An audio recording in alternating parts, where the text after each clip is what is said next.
Hello, నేను శేషరావు. వెంకయ్యనాయుడు గారు మాజీ ఉపరాష్ట్రపతి సూటిగా సుత్తి లేకుండా చెప్పాల్సింది అర్థమయ్యేలాగా చెప్తారు. అదే ఆయన ప్రత్యేకత. విశాఖపట్నంలో జరిగినటువంటి పుస్తక ఆవిష్కరణలో ఆయన మాట్లాడారు. ప్రపంచ చరిత్ర అనేటువంటి పుస్తకాన్ని డాక్టర్ దగ్గుపాటి వెంకటేశ్వరరావు గారు రచించారు.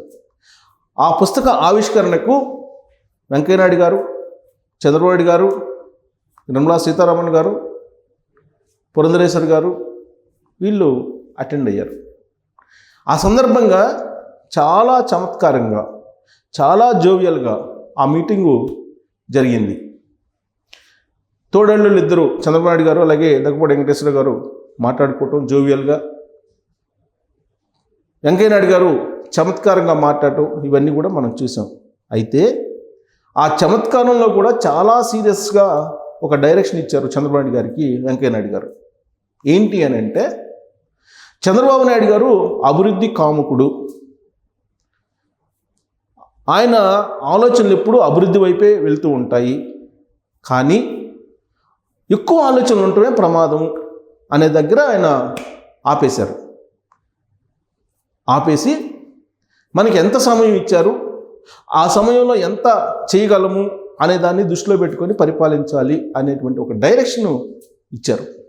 సో ఆయన చెప్పినటువంటి ఈ 4 పదాల్లో అర్థం విపరీతమైనటువంటి అర్థం ఉంది. ఏంటనంటే, చంద్రబాబు నాయుడు గారు ఎలాంటి వాళ్ళు, చంద్రబాబు నాయుడు గారి ఆలోచనలు ఎలా ఉంటాయి, ఆయన మనస్తత్వం ఎలా ఉంటుంది అనేది బాగా తెలిసినటువంటి వాళ్ళలో వెంకయ్యనాయుడు గారు ఒకళ్ళు.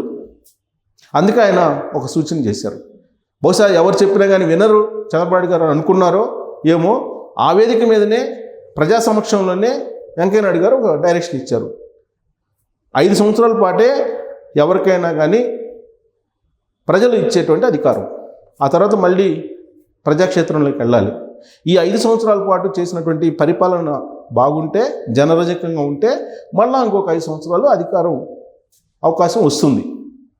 కానీ చంద్రబాబు గారు ఏం చేస్తూ ఉంటారంటే, లాంగ్ టర్మ్ ఒక విజన్ తయారు చేస్తారు.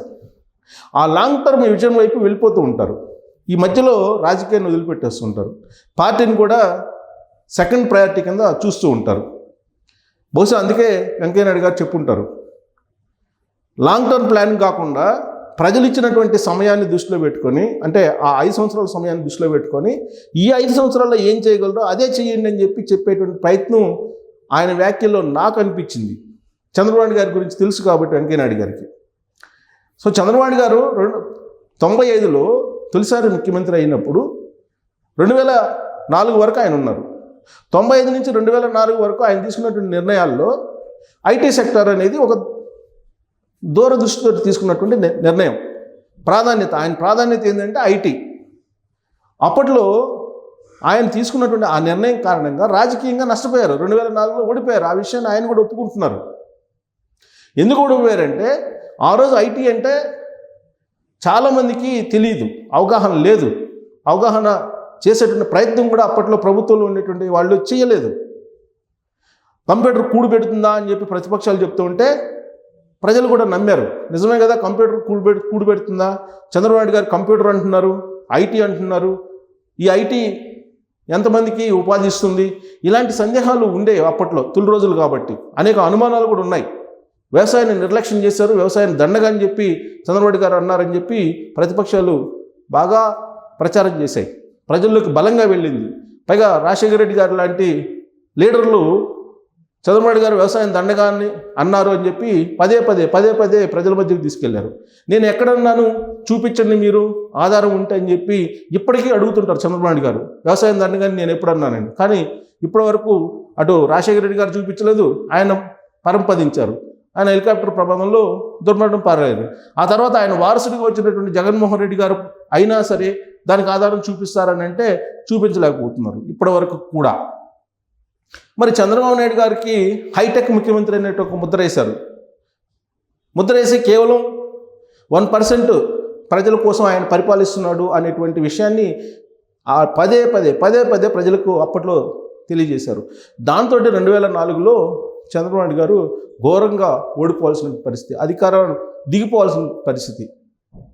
దానికి కారణం ఏంటంటే, ఆయన తీసుకున్నటువంటి నిర్ణయం మీద అవగాహన కల్పించలేకపోవటం ప్రజలకి.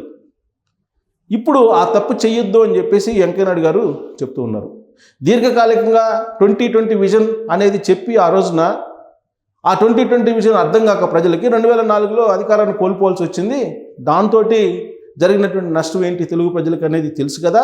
కాబట్టి 2047 అనకుండా 2029 వరకు ఏం చేయగలరో అది చేయండి అని చెప్పి చంద్రబాబు గారికి ఒక రకంగా 2 పదాలతోటి ఒక మాటలో ఒక డైరెక్షన్ ఇచ్చారు వెంకయ్యనాయుడు గారు. 2029 వరకు ఏం చేయగలరో అది చెయ్యండి, 2047 వరకు ఆలోచించొద్దు. ఆ 47 దిశగా ఆలోచిస్తూ ఆయన వెళ్ళిపోతూ ఉంటారు. అభివృద్ధి కామకుడు కాబట్టి అభివృద్ధి ఒక వ్యసనం ఆయనది. ఆ వ్యసనంలో పడిపోయి 2047 గురించి ఆలోచించకుండా 2029 గురించి ఆలోచించండి అని చెప్పారు. ఒకవేళ ఆలోచించకపోతే తెలుగు ప్రజలు నష్టపోతారు. కాబట్టి 2029 వరకు ఏం చేయగలరో అది చేయండి, చేసిన దాన్ని ప్రజలకు చెప్పండి, మళ్ళీ ఎన్నికల్లో నెగ్గగలుగుతారు, అప్పుడే మీరు అనుకున్నటువంటి లక్ష్యాన్ని చేరుకోగలరు అనేటువంటి విషయాన్ని ఆయన చెప్పడం జరిగింది. చంద్రబాబు గారు కూడా అదే అంగీకరించారు కూడా. 2004లో 2020 విజన్ అని కాకుండా అప్పటి వరకు చేసింది ఏందో చెప్తే బాగుండేది. పైగా ఐటీ అని చెప్పేసి సామాన్య ప్రజలకు దూరం అయిపోయారు ఆయన. ఆ తప్పు కారణంగానే హైదరాబాదు ఇవాళకి 2020 విజన్ కొంచెం కనిపిస్తున్నప్పటికీ 2004లో మళ్ళీ చంద్రబాబు గారే ముఖ్యమంత్రి అయితే మరొక లెవెల్లో ఉండేది హైదరాబాద్ అనేది ఆయన చెప్తూ ఉన్నారు. కానీ తెలంగాణ ప్రజలు, తెలంగాణ సమాజం ఆయన్ని ఇప్పుడు విలన్గా చూపించే ప్రయత్నం ఇప్పుడు పార్టీలు చూపిస్తున్నాయి. కాబట్టి ఆ ప్రజలు కూడా కొంతమంది అలానే భావిస్తూ ఉన్నారు. ఇప్పుడు ఆంధ్రప్రదేశ్లో కూడా అలాంటి సిచ్యువేషన్ రాకుండా జాగ్రత్తగా పరిపాలించండి అని చెప్పి వెంకయ్యనాయుడు గారు చంద్రబాబు గారికి ఇచ్చినటువంటి దిశానిర్దేశం విశాఖలో ప్రపంచ చరిత్ర పుస్తక ఆవిష్కరణ సందర్భంగా. అంటే ఒక్క మాటలో ఎంతో అర్థం వచ్చేలాగా ఆయన ఒక దిశానిర్దేశం చేశారు. మరి చంద్రబాబు గారు స్టైల్ ఎలా ఉంటుందంటే ఆయన విజన్ అంటారు ఎప్పుడు కూడా, ఆ విజన్ వైపు వెళ్తూ ఉంటారు. దాంట్లో భాగంగా క్యాడర్ని అలాగే రాజకీయాలని మర్చిపోతూ ఉంటారు. కానీ ఈసారి పొలిటికల్ గవర్నెన్స్ అన్నారు. మరి ఆ పొలిటికల్ గవర్నెన్స్ అయితే ఇప్పటివరకు కనిపించట్లేదు. ఇది వాస్తవం, ఎవరే ఏమనుకున్నా కానీ. మరి పొలిటికల్ గవర్నెన్స్ అని అంటే ఐఏఎస్లు ఐపీఎస్లకి పవర్స్ ఇవ్వటమా? అది కూడా విపరీతంగా వాళ్ళకి పవర్స్ ఇచ్చినందువల్ల వస్తున్నటువంటి కొంత నష్టం కూడా జరుగుతుంది. ఇదే పందాల్లో వెళితే కనుక 2029 పరీక్ష ఏదైతే ఉందో ప్రజల దగ్గర ప్రజాకోర్టులో, మరి ఆ పరీక్షలో పరిస్థితి ఏంటి అనేది కూడా ఇప్పుడు ఇండైరెక్ట్గా వెంకయ్యనాయుడు గారు ప్రశ్నించారు. సో కాబట్టి వెంకయ్యనాయుడు గారు ఒక మాటలో ఇచ్చినటువంటి అర్థాన్ని, పరమార్థాన్ని మరి చంద్రబాబు గారు మనసులో పెట్టుకొని మారినటువంటి చంద్రబాబు గారిగా రాబోయేటువంటి రోజుల్లో పొలిటికల్ గవర్నెన్స్ దిశగా వెళ్ళి ఆయన ఏదైతే చేశారో అది ప్రజలకు అర్థమయ్యేలాగా చెప్పి మరి 2029లో మళ్ళీ ఆయన అధికారంలోకి వచ్చే అవకాశం ఉందా? లేదంటే జగన్మోహన్ రెడ్డి గారు మళ్ళీ 30 సంవత్సరాలు నేనే ఉంటానంటున్నారు.